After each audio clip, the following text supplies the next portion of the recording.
कंधे से कंधा और कदम से कदम मिलाने का काम कर रहे हैं। और सबसे पहले तथागत गौतम बुद्ध और बोधसत्व बाबा साहब के चरणों में सत्संग नमन करते हुए और बहुजन समाज में जन्मे सभी संत गुरुओं महापुरुषों को सत्संग नमन करते हुए मैं अपनी बात को आपके बीच में रखना चाहूंगा। उससे पहले देख लो आप लोगों के अंदर सुनने की क्षमता भी है या नहीं, एनर्जी कुछ बची है या खत्म हो गई। जय भीम, जय भीम, बाबा साहब, बाबा साहब, बाबा साहब। बहुत बहुत धन्यवाद। जैसा कि आप लोग भली भांति जानते हैं कि ये मनुवादी विचारधारा के लोग जो आज सत्ता में आकर के बैठ गए हैं बड़ी चालाकी से, तो इन लोगों को जो हमारे लोगों को परेशान करने में, प्रताड़ित करने में जो मजा आ रहा है और जितना ये जुल्म और अत्याचार कर रहे हैं उनका भी हिसाब बहुत जल्द किया जाएगा। वही कहते हैं ना कि अगर आपके बीच में आए हैं, अगर आपके बीच में आए हैं तो जलवा हम दिखाएंगे। अगर आपके बीच में आए हैं तो जलवा हम दिखाएंगे। और बात करते हो तुम बसंती की, हम तो गब्बर को भी नचाएंगे। अरे ठीक मत करो, अरे सब्र करो, सब्र करो।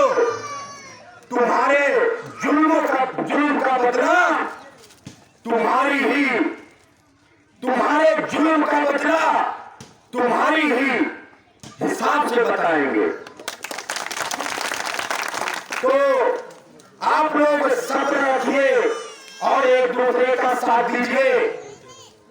जहां तक कि आप लोग देख रहे होंगे हमारे समाज के बहुत सारे ऐसे नेता जो आज पार्लियामेंट में, विधानसभा में बैठे हुए हैं, लेकिन वो लोग हमारे समाज की बात करने से भी डरते हैं।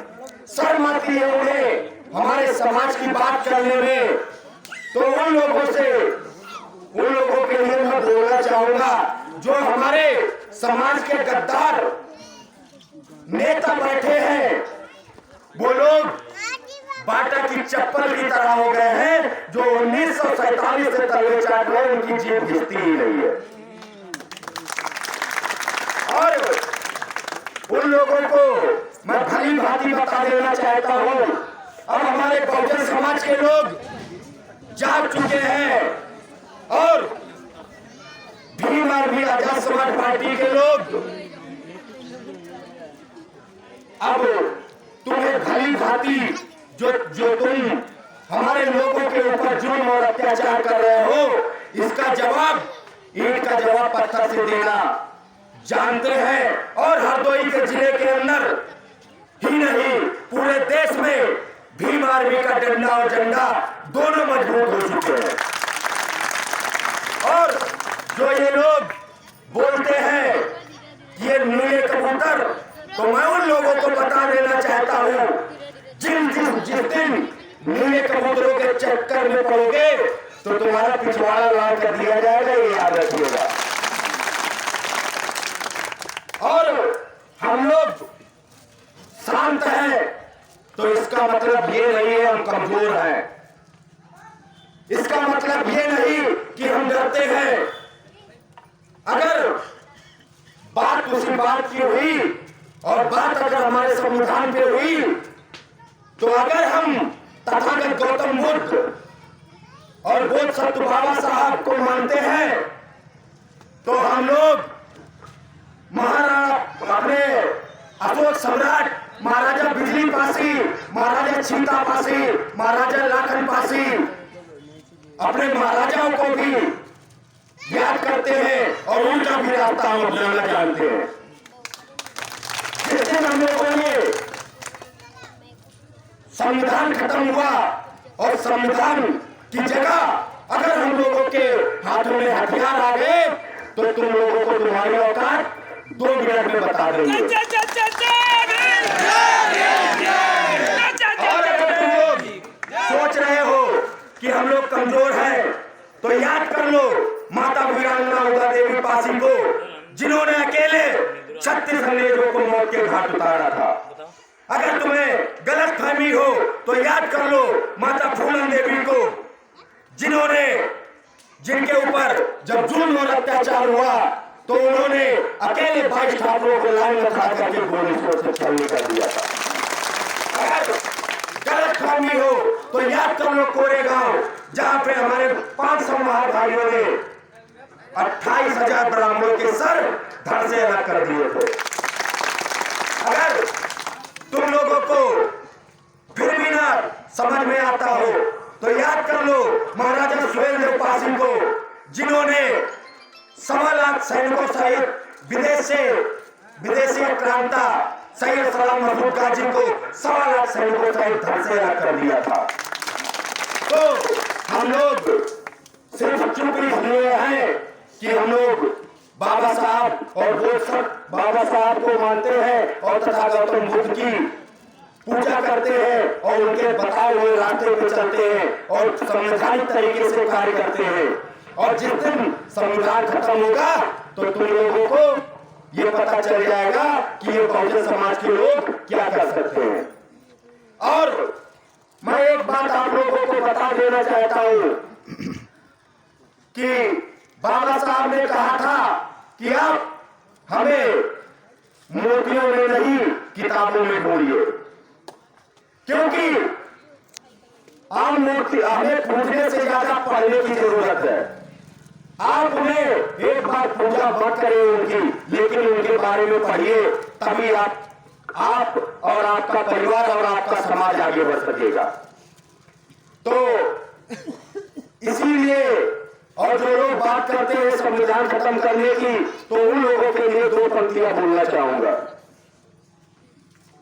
कि धूल चटा दो उन गिद्धों को जो घर में घुस के घात करे, धूल चटा दो उन बुद्धों को जो घर में घुस के बात करे, और साथ में देना उन कुत्तों का जो संविधान बदलने की बात करे। और वही आज भी हमारे समाज में बहुत सारे ऐसे चाटुकार और गद्दार लोग हैं जो हमारे ही समाज को बेचने का काम करते हैं। और जो मनवादी लोग आप लोगों से बहला फुसलाकर, एक पौधा खिलाकर, 1 किलो मीट खिलाकर वोट ले जाते हैं और बात करते हैं कि हम तुम्हारी रक्षा करेंगे, हम तुम्हारे हक अधिकारों के लिए लड़ेंगे। अरे तुम एक बार ये सोच के देखो कि जो व्यक्ति तुम्हारे गिलास में पानी नहीं पीता है तो वो तुम्हारे हक अधिकारों को बात क्या खा करेगा। तो बहकावे में मत आइए। और एक बात मैं बता देना चाहता हूं, आज आपने देखा होगा अभी कुछ दिन पहले सरकार की घोषणा हुई थी कि कई हजार स्कूल बंद करने होंगे।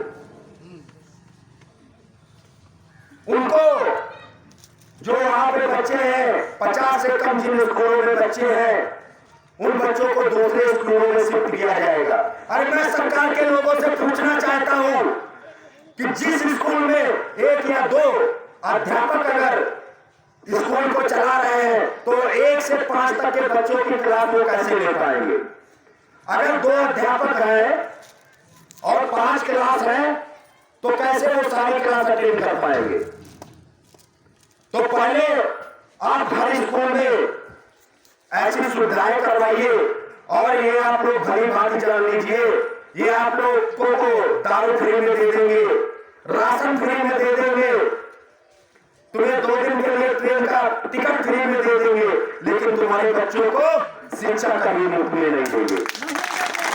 क्योंकि मुझे पता है कि ये बहुजन समाज के लोग जिस दिन शिक्षित हो गए, संगठित हो गए और फिर इन्होंने अगर संघर्ष किया तो इनकी जड़ें उखाड़ने में देर नहीं लगेगी।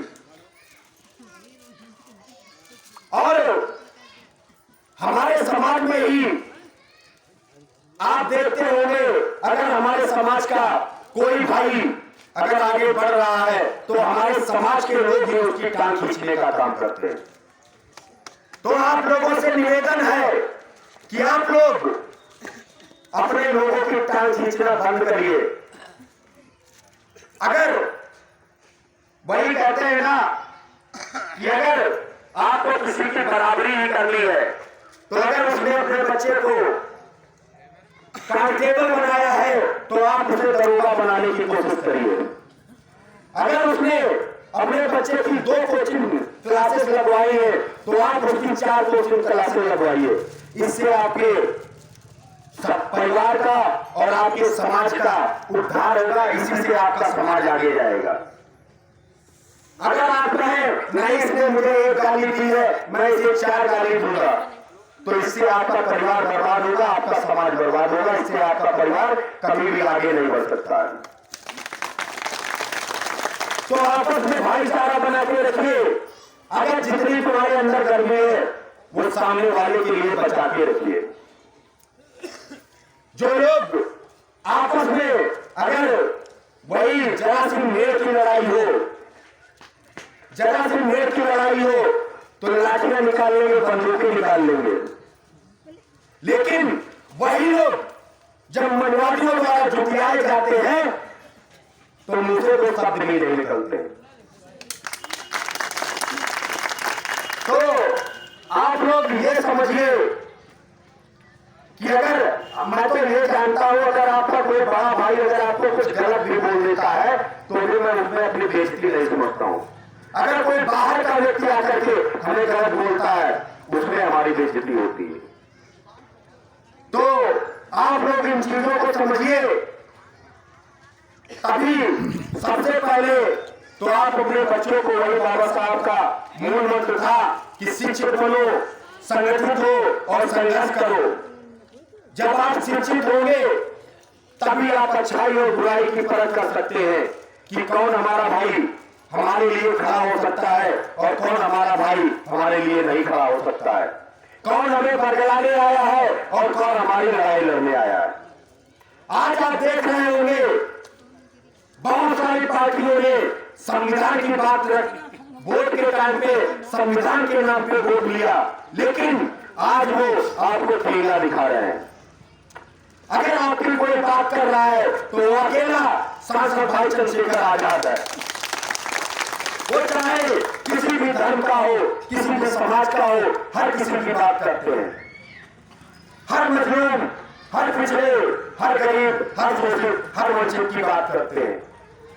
और ये मैं वादा करता हूं आप लोगों से, अगर हमारी सरकार आई, भाई चंद्रशेखर आजाद जिस दिन भारत देश के प्रधानमंत्री बने उसने ऐसा दिन आएगा जहां डीएम का बच्चा पढ़ रहा होगा वहीं हमारा एक रिक्शा चालक का भी बच्चा पढ़ रहा होगा। ऐसी शिक्षा व्यवस्था लाई जाएगी। ये बात करते हैं कि 1 नेशन 1 इलेक्शन की, एक देश एक चुनाव की, तो मैं बात करता हूं कि 1 नेशन 1 इलेक्शन और 1 एजुकेशन। अगर एक देश है और एक इलेक्शन होता है तो वहां पे हर वर्ग के, चाहे वो गरीब हो चाहे वो अमीर हो, हर किसी के बच्चे को पढ़ने का अधिकार समान होना चाहिए। आप लोग देखते हैं भाई हमारे अगर बच्चे जाते हैं स्कूल में तो अगर वो आते हैं बाहर, जब छुट्टी होती है तो अगर उनसे पूछा जाए स्कूल में क्या हुआ था तो वो बोलते हैं कि स्कूल में आज दाल चावल मिले थे, कल पूरी सब्जी मिलेगी। और जो बड़े बड़े रईस जाते हैं उनके बच्चे जो हायर एजुकेशन और जो बड़े बड़े स्कूल और कॉलेजों में जाते हैं, जब उनका बच्चा आता है तो अगर उससे पूछा जाता है कि बेटा आज क्या पढ़ाया गया तो उन्हें बताया जाता है कि आज हमें इस सब्जेक्ट के बारे में बताया गया, आज हमें अंग्रेजी बोलना सिखाया गया, आज हमें इतने वैज्ञानिकों के नाम बताए गए। तो ये दशा है हमारे देश की। और लड़ाई सिर्फ किसी बात की है, जो गैर बराबरी की लड़ाई है वही हमारी लड़ाई है। जो अधिकार एक अमीर जादे को होने चाहिए, वही अधिकार हमारे एक गरीब किसान को होने चाहिए। और जो बात करते हैं, कहते हैं कि ये भीम आर्मी के लोग ये मंदिर और मस्जिद देवी देवताओं को टिप्पणी करते हैं, ऐसा नहीं है।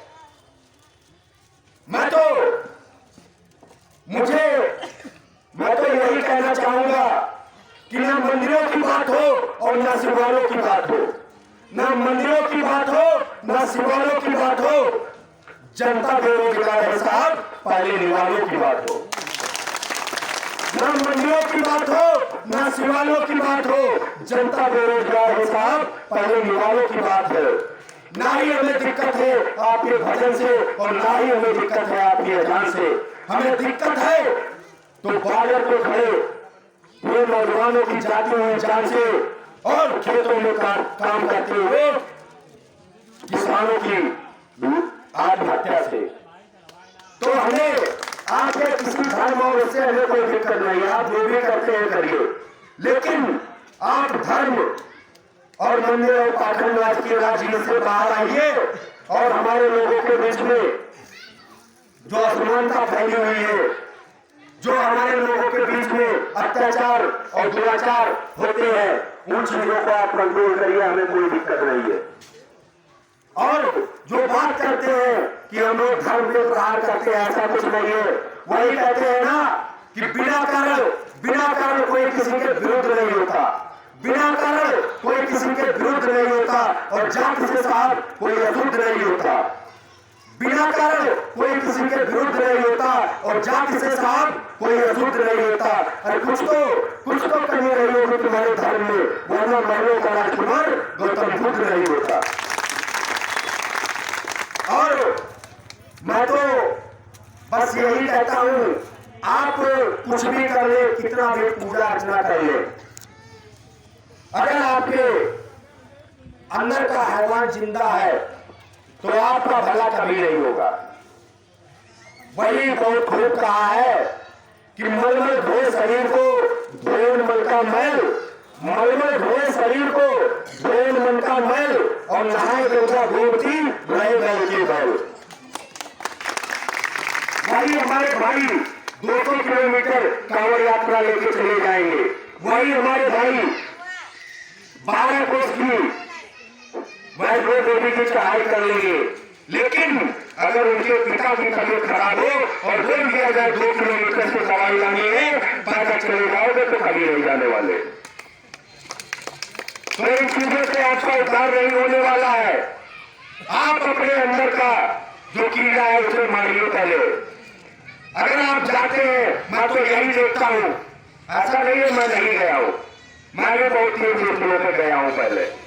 मैं तो वहां पे जाता और आप कभी भी जाके देख लीजिएगा कि अगर वहां पे 70% लोग ऐसे जाते हैं, आप जाइएगा कार्तिक पूर्णिमा आ रही है, आप जाइएगा देखिएगा बहुत सारे ऐसे नीच वहां पे मिलेंगे, वो यही सिर्फ देखते हैं कि कौन सी हमारी बहन कपड़े बदल रही है। गलत तो नहीं कह रहा हूं। तो अगर आप अंदर से इतने नीच है तो आप कितना भी गंगा मूर्ति नहा लो और कितना भी पूजा पाठ करो, कभी भी तुम्हारा कल्याण नहीं होगा, ये याद रखिएगा। और मेरा तो यही मानना है, अगर आप अंदर से गलत है, आपका मन साफ नहीं है, तो आप कहीं भी जाइए, कितना भी पूजा पाठ करिए, कभी भी भला नहीं होगा। और अगर आप मन से शुद्ध है, दिल से साफ है, तो आपको कहीं जाने की जरूरत नहीं है। तो आप लोगों से यहां से जाते हुए मैं ये वादा करके जाता हूं कि अगर आपको कभी भी किसी भी मनवादी विचारधारा के इंसान द्वारा आपको प्रताड़ित किया जाता है, आपको सताया जाता है, तो उसकी ही से बजाने का काम भीम आर्मी के लोग भली बात करना जानते हैं। कोई भी अधिकारी हो, कोई भी पुलिस प्रशासन का व्यक्ति हो, अगर आपसे अभद्रता करता है, अगर आपके साथ गलत व्यवहार करता है, अगर वो संवैधानिक पद पे रहते हुए भी अगर वो संवैधानिक तरीके से काम नहीं करता है, तो एक बार आप उसका वीडियो या ऑडियो हमें दे दीजिएगा, उसकी ही से बजाने का काम और उसे जल्द से जल्द निलंबित करवाने का काम भीम आर्मी को रोक करेंगे। और अगर कहीं भी आपको कभी भी प्रताड़ित किया जाता है तो आप लोग एक बार किसी भी भीम आर्मी कार्यकर्ता को फोन करके देख लीजिएगा, आपके रिश्तेदार से पहले भीम आर्मी का कार्यकर्ता आपकी मदद के लिए पहुंचने का काम करेगा। आप लोग देख रहे होंगे कि भीम आर्मी के लोगों ने अच्छे अच्छे मठाधीशों को जेल में भेजने का काम किया है, जो अपने लोगों को बहुत बड़ा मठाधीश समझते थे। और मैं वही फिर कहना चाहूंगा कि बस अगर हम शांत हैं तो हमें कमजोर ना समझा जाए, वरना अगर हम अपनी औकात पे आ गए तो हमारी औकात क्या है ये तुम्हारे बाप दादा भी जानते हैं।